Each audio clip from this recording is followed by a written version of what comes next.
जय हिंद दोस्तों, कैसे हैं आप सभी का स्वागत है फिर से ज्ञान ज्योति के इस चैनल में। आइए यहाँ पे गंगा नदी तंत्र।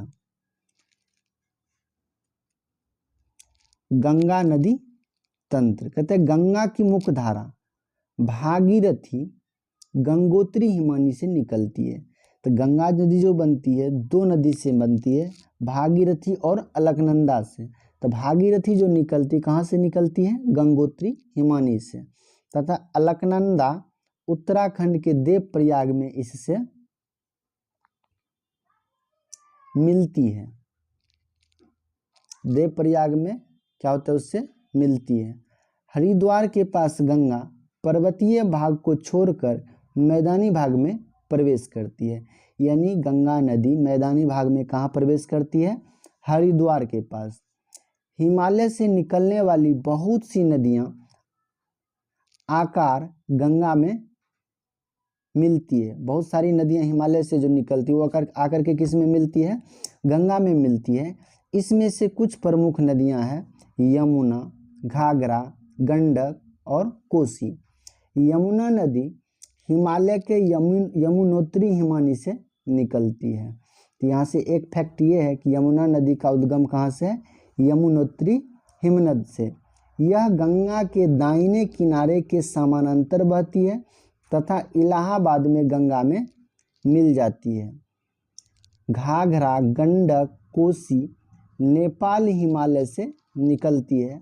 इसके कारण प्रत्येक वर्ष उत्तरी मैदान के कुछ हिस्सों में बाढ़ आती है। यानी कोसी नदी के कारण, गंडक नदी के कारण उत्तर के मैदान में क्या होती है? बाढ़ आ जाती है, जिससे बड़े पैमाने पर जान माल का नुकसान होता है। लेकिन ये वो नदियां हैं जो मिट्टी को उपजाऊपन प्रदान करती है और कृषि योग्य भूमि बना देती है। प्रायद्वीपीय उच्च भूमि से आने वाली मुख्य सहायक नदियां चंबल, बेतवा, सोन है। यानी चंबल, बेतवा और सोन ये प्रायद्वीपीय क्षेत्र से निकल करके आती है, न कि हिमालयी क्षेत्र से। ये अर्ध शुष्क क्षेत्रों से निकलती है। इसकी लंबाई कम तथा इसमें पानी की मात्रा भी कम होती है। ज्ञात कीजिए कि ये नदियाँ कैसे तथा कहाँ गंगा में मिलती हैं। बाएं तथा दाहिने किनारे की सहायक नदियों के जल से परिपूर्ण होकर गंगा पूर्व दिशा में पश्चिम बंगाल के फरक्का तक बहती है। तो कहाँ तक बहती है? पश्चिम बंगाल के फरक्का तक। यह गंगा डेल्टा का सबसे उत्तरी बिंदु है। यहाँ नदी दो भागों में बढ़ जाती है।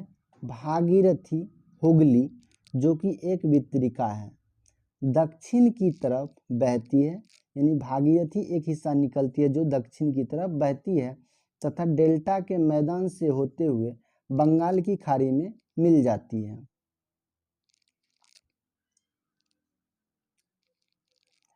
मुख्य धारा दक्षिण की ओर बहती हुई बांग्लादेश में प्रवेश करती है। तो एक धारा कहाँ निकल जाती है?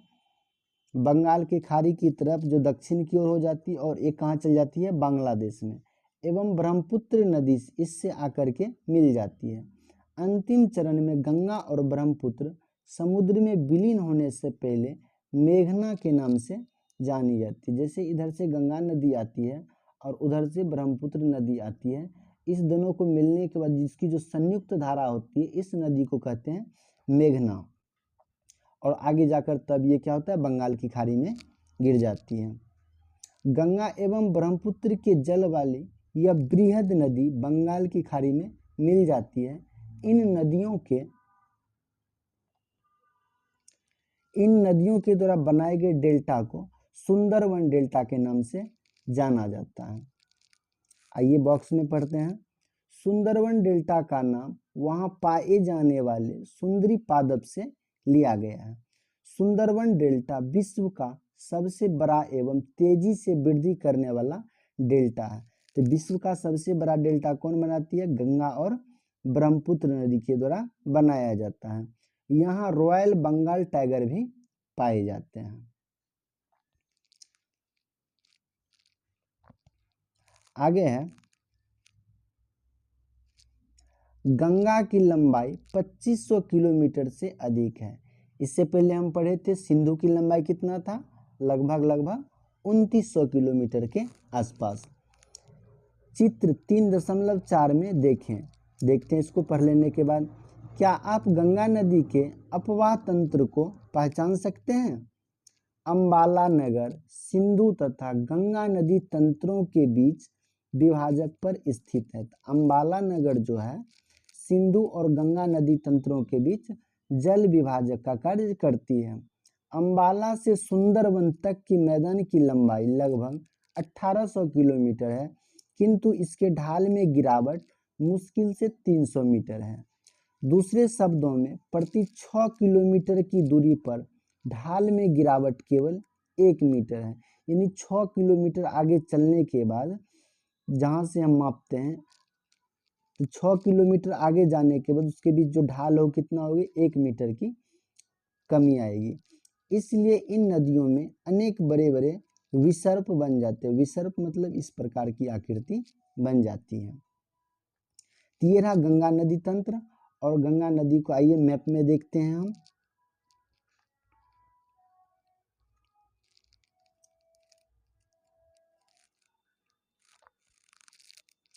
तो ये रही गंगा नदी, ये दो धाराओं से मिलकर के बनी है, भागीरथी और अलकनंदा। भागीरथी और अलकनंदा यहाँ पे देवप्रयाग में आकर के मिलती है। इस दोनों नदी का जो मिलन स्थल होता है उसको क्या कहते हैं, देवप्रयाग कहते हैं। जो और आगे चलने के बाद हरिद्वार के पास आगे बढ़ने पर ये क्या होता है, मैदानी भाग में प्रवेश करती है और यहाँ से ये क्या कहलाते हैं, गंगा के नाम से जाना जाता है। तो ये नदी जो बह रही है, यहाँ से जो बह रही है आगे की तरफ,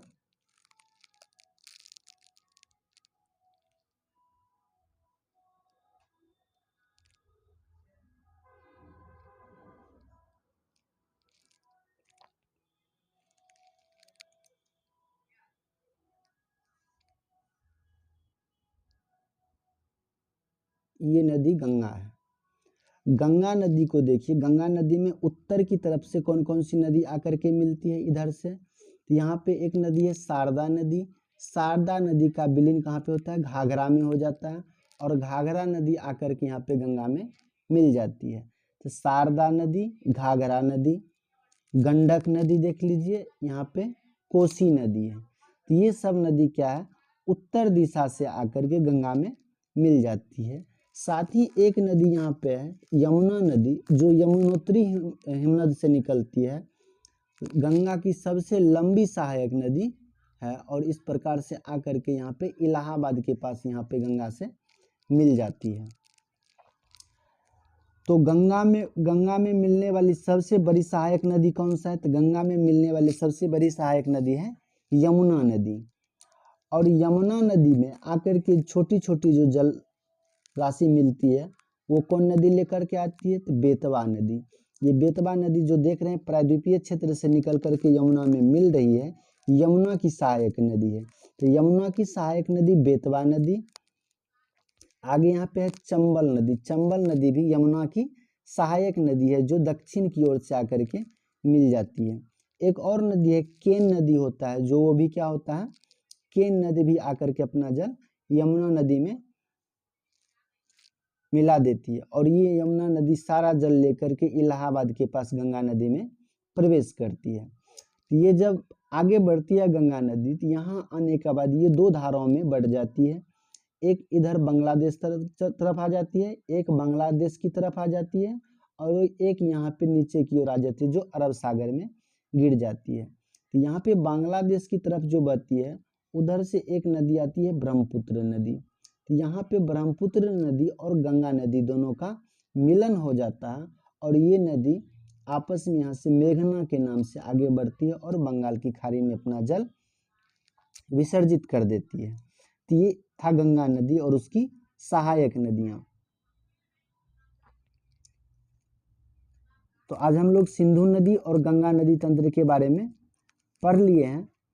तो आज का क्लास इतना ही पर समाप्त करते हैं और कल के क्लास में हम ब्रह्मपुत्र नदी और प्रायद्वीपीय नदी के बारे में अध्ययन करेंगे। यदि आप लोग को वीडियो पसंद आता हो तो वीडियो को लाइक कर दीजिएगा, शेयर कर दीजिएगा और साथ ही साथ यदि आपने अभी तक चैनल को सब्सक्राइब नहीं किया है तो चैनल को सब्सक्राइब कर दीजिए। Thank you, all the best.